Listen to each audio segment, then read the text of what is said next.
Graça e paz, irmãos. Só uma correção, eu tenho mais um ano que eu estou fazendo bacharel, então vocês vão ter que me aturar por mais um ano aqui no seminário. Glória a Deus. Irmãos, convido os irmãos a abrirem a Bíblia em 1 Samuel, capítulo 7, versículo também 7. Vamos ler dos 7 ao 12. 1 Samuel 7, 7. E diz assim: quando, pois, os filisteus ouviram que os filhos de Israel estavam congregados em Mispa, subiram os príncipes do filisteu contra Israel. O que, ouvindo os filhos de Israel, tiveram medo dos filisteus. Então disseram os filhos de Israel a Samuel: não cesse de clamar ao Senhor, nosso Deus, por nós, para que nos livre da mão dos filisteus. Tomou, pois, Samuel um cordeiro que ainda mamava, e o sacrificou em holocausto ao Senhor. Chamou Samuel o Senhor por Israel, e o Senhor lhe respondeu. E quando Samuel ofereceu o holocausto, e os filisteus chegaram à peleja contra Israel, mas trovejou o Senhor aquele dia com grande estampido sobre os filisteus, e os aterrou de tal modo que foram derrotados diante os filhos de Israel. Saindo de Mispa, os homens de Israel perseguiam os filisteus, os derrotaram até debaixo de Betcar. Tomou então Samuel uma pedra e a pôs entre Mispa e Sem, e a chamou Ebenezer, e disse: até aqui nos ajudou o Senhor. E essa última frase, correspondente a esse texto agora lido, é o tema dessa breve mensagem: até aqui nos ajudou o Senhor. Irmãos, Israel, nesse determinado momento, estava passando por um período de transição. Estava para findar o período de juízes e entrar no período monárquico, tendo como primeiro rei Saul. No entanto, esse período, cujo qual Samuel seria o último juiz, é um período de muitos confrontos para Israel, porque até então ele não tinha conquistado a Nova Canaã na sua totalidade. E as cidades cujos quais estavam ainda para ser conquistadas se opunham contra Israel para poder brecar de chegar a esse objetivo de conquistar a Canaã no todo. Objetivo qual foi conquistado somente depois, através do reinado do rei Davi.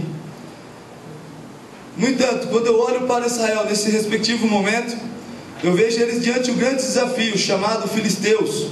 Os filisteus, por sua vez, eram uma nação cujo qual tinha um exército temível, até mesmo porque quando Israel estava sob a liderança de Eli, o juiz que antecedia Samuel, os filisteus não só derrotaram Israel, como levaram a arca um sinal de humilhação para Israel.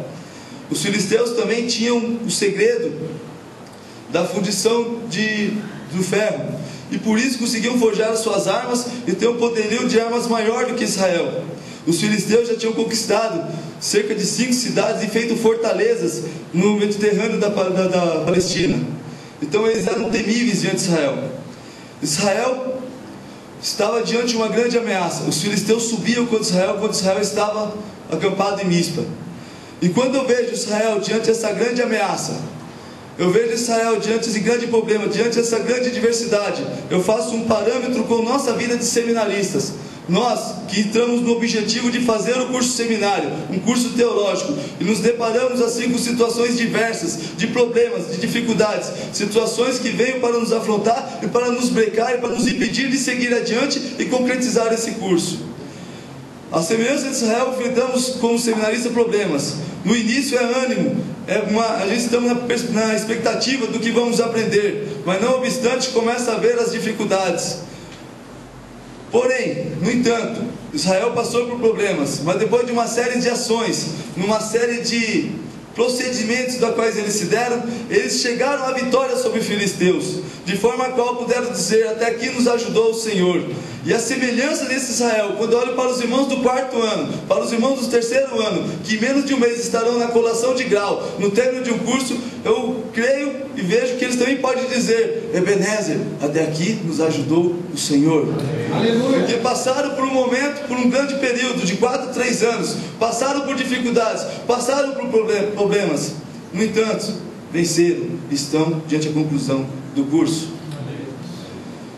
No versículo 7 fala que quando os filhos de Israel descobriram que os filisteus estavam na sua direção, eles temeram. E nós também, como seminaristas, temos alguns temores quando estamos fazendo o nosso curso. O temor de às vezes não conseguir pagar aquela prestação que está para vencer. O temor de não conseguir concluir com as leituras, que não são poucas, professores, mas são bênçãos em nossas vidas. O temor de não conseguir concluir com as monografias, de não tirar a nota na prova. Tem alunos que eu fiquei sabendo que até têm sonhado com o professor José Ribeiro, dizendo: ó, presbítero do eterno de Crai, tem temor assim do hebraico, tem temor do grego. Há algum temor, irmãos, nossas vidas.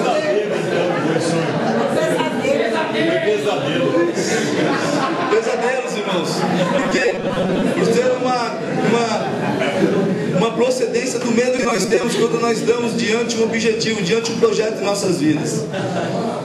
E de uma forma sucinta e objetiva, devido ao tempo, vou narrar 3 aspectos da qual Israel se deu para que pudesse chegar ao termo da vitória, e questões cujo qual nós podemos e devemos fazer em nossas vidas, para que também possamos chegar como Israel, como seus irmãos formandos agora no dia 10/12, à vitória, à concretização de um projeto.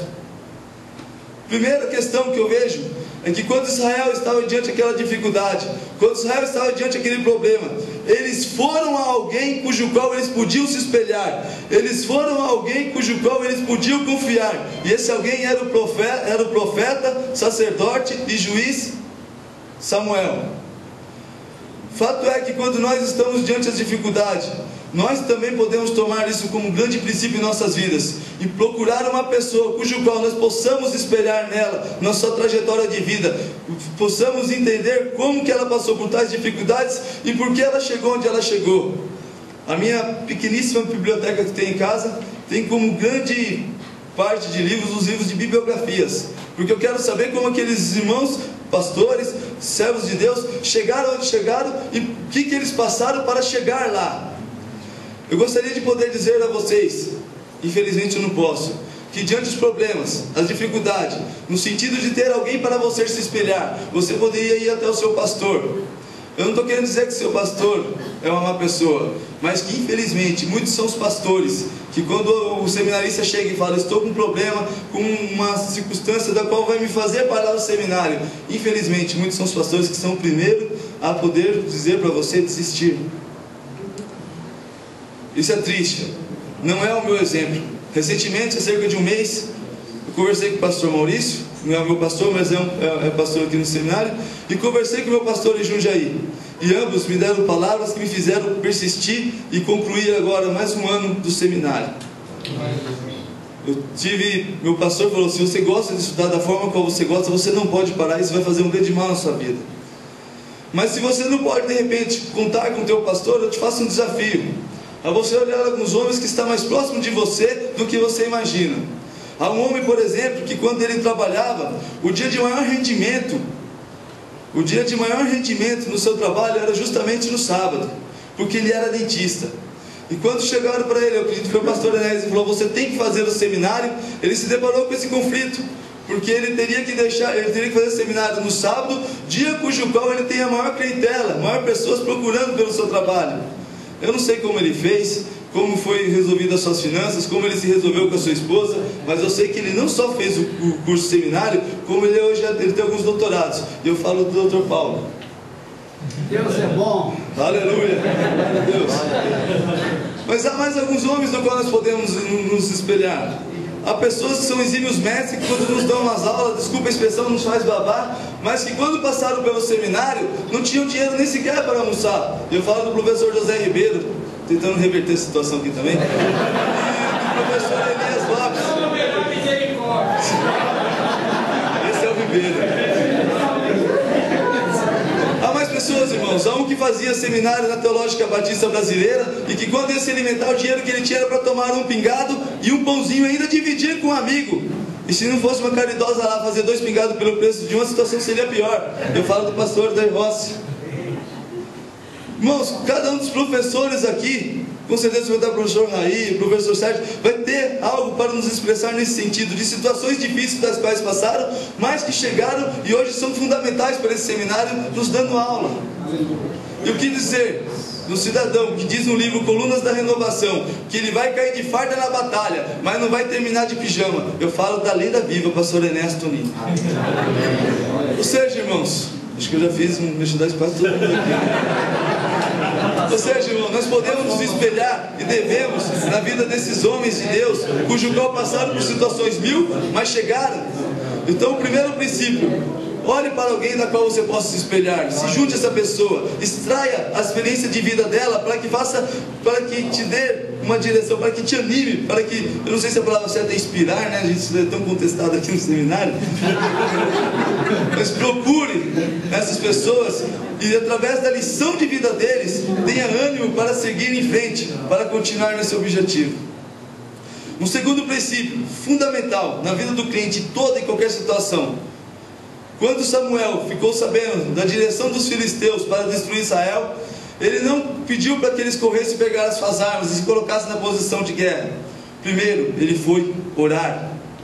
E a oração é extremamente fundamental para a vida do cristão em todos os âmbitos e áreas de sua vida. A oração é extremamente fundamental. Eu glorifico a Deus por ter um pastor lá em Jundiaí chamado Jorge Navarro, que escreveu cerca de uns 8 livros a respeito de oração, incitando o povo a orar, dizendo o quanto é fundamental para que eles cheguem no termo da vitória e que tenham uma vida de comunhão a Deus através da oração. Isso me recorda a experiência do pastor Enéas em dia 15 de novembro de 1963, inspirado pela situação de Abraham Lincoln, quando foi requisitado pelo Senado americano levantar o povo americano em pró a oração, em pró propriamente ao povo. Pastor Enéas, vendo o comunismo querendo tomar o Brasil, vendo o comunismo querer se expandir no Brasil, ele requisita a todas as igrejas, quebrando todas as fronteiras denominacionais, para que o povo orasse em pró ao Brasil, se colocando contra o comunismo.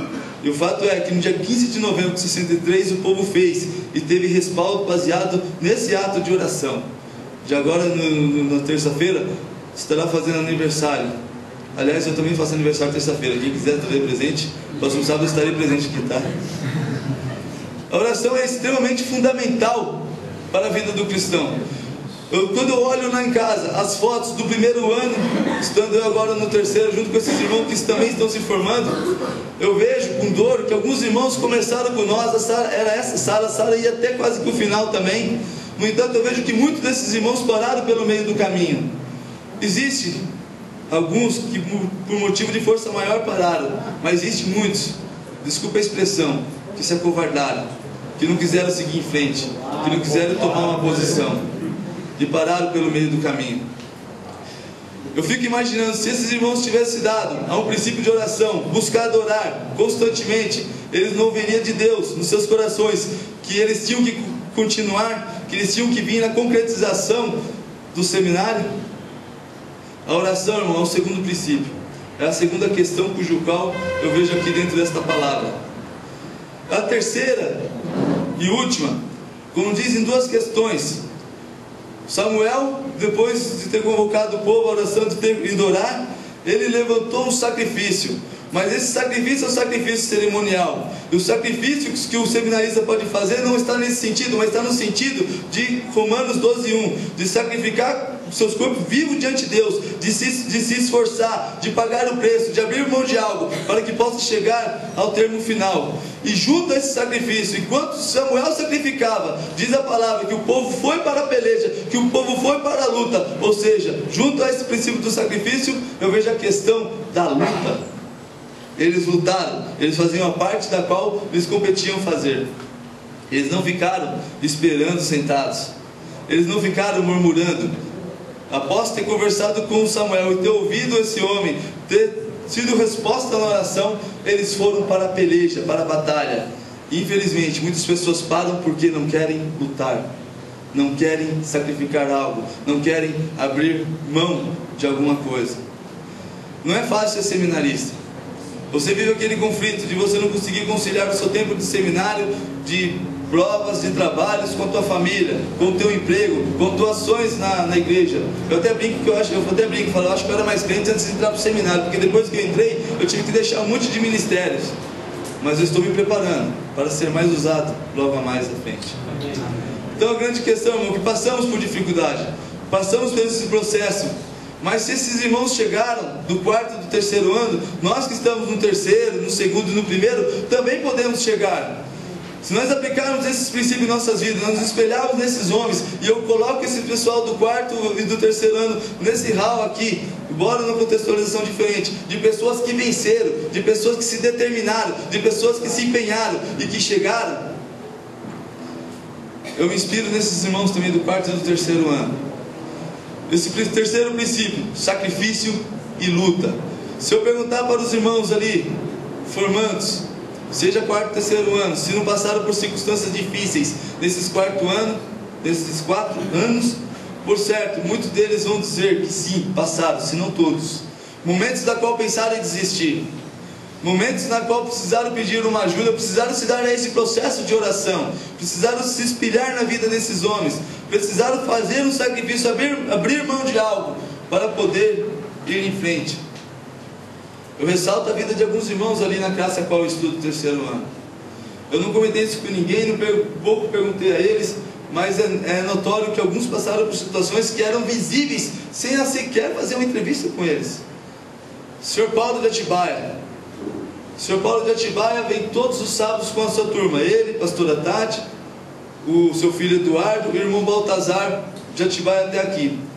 Mas quando o Sr. Paulo começou, ele sentiu um impacto na vida dele, porque ele tinha muitos anos da qual ele não estudava, e todos nós sabemos que quando ficamos um tempo sem estudar, há uma acomodação na nossa forma de raciocínio. Aí o cidadão chega aqui e se depara com a teologia de Israel, se depara com geografia bíblica, se depara com a teologia sistemática e bibliologia. É lógico que sente o impacto. Porém, no entanto, eis aí que ele está se formando. E no dia 10 do 12 eu vou lá ver a formatura desse irmão. E quando eu olho para o Baltazar, que quando chegou aqui não tinha emprego, ficou 7 meses desempregado, não sabia como pagar, teve vários conflitos nesse sentido. Hoje eu perguntei, você pagou toda a sua especialidade? Ele falou, paguei, mesmo ficando 7 meses desempregado numa vez e 3 meses na outra, mas eu paguei. E ele também está indo para a formatura. Quando eu olho para o evangelista Paulo, quantas não foram as vezes que nos encontrávamos no trem, porém esse cidadão trabalhava na Engepac a noite toda. Em vez de sair da Engepac para ir para casa trabalhar, ele ia para o trem, pegava o trem lotado, víamos como uma sardinha. E ele vinha aqui e estudava essas 8 horas. Ele ainda dava aula na escola bíblica à noite. Ele também está indo para a formatura. A irmã Kelly, que deixa 2 filhos pequenos em casa. Deixam 2 filhos pequenos em casa com a mãe.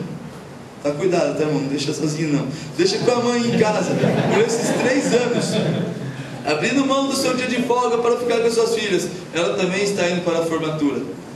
Se eu perguntar para os irmãos do 4º ano, para os demais irmãos do 3º ano, cada um vai ter uma história de vida para nos contar que nos inspira. Se eles chegarem, irmão, nós podemos chegar. Basta nós colocarmos a nossa vida em oração, basta nós colocarmos a nossa fé em ação. Como diz o hino do seminário, vai dar tudo certo. Vai dar tudo certo. Vai dar tudo certo. O que eu vejo na vida desses irmãos é de me inspirar. Quando esses irmãos de Israel se deram essas 3 questões, eles foram para o princípio, se espelharam no Samuel, eles se deram no sentido da oração, eles foram para o sacrifício à luta. A palavra nos diz que Deus trovejou sobre os filisteus, de forma a qual os filisteus foram derrotados, e eles puseram assim, sentiram o sentido da vitória, o gosto da vitória. Talvez não tenha sido uma vitória com sabor de mel, né? Porque passaram pelas dificuldades, né? Mas foi assim a vitória. E assim eu vejo vocês, irmãos do 4º ano e do 3º ano, vou colocar como irmãos formandos, que vós também sois vitoriosos. E quando eu me coloquei à disposição de pregar aqui, eu tive essa palavra no meu coração, que vocês podem dizer, até aqui nos ajudou o Senhor. Até aqui nos ajudou o Senhor. E por isso, eu lhes parabenizo e oro para que vocês continuem tendo mais conquistas em suas vidas, que vocês continuem tendo mais projetos em sua vida, que vai custar algo, mas que na lição que vocês tiveram desse seminário, através da vida desses homens, vocês também chegarão à vitória mais e mais e mais nos projetos vindouros. parabenizo o 3º ano, parabenizo o 4º ano. Que Deus os abençoe, e no dia 10 eu vou estar lá. Eu não vou me informar com vocês porque eu tenho mais um ano, mas no dia 10 eu vou estar lá para prestigiar esse grande momento na vida de vocês. Vocês são inspiração. Pode falar inspiração? Depois eu vou conversar sobre isso. Vocês são espelho em minha vida, irmãos. Que Deus os abençoe, em nome de Jesus.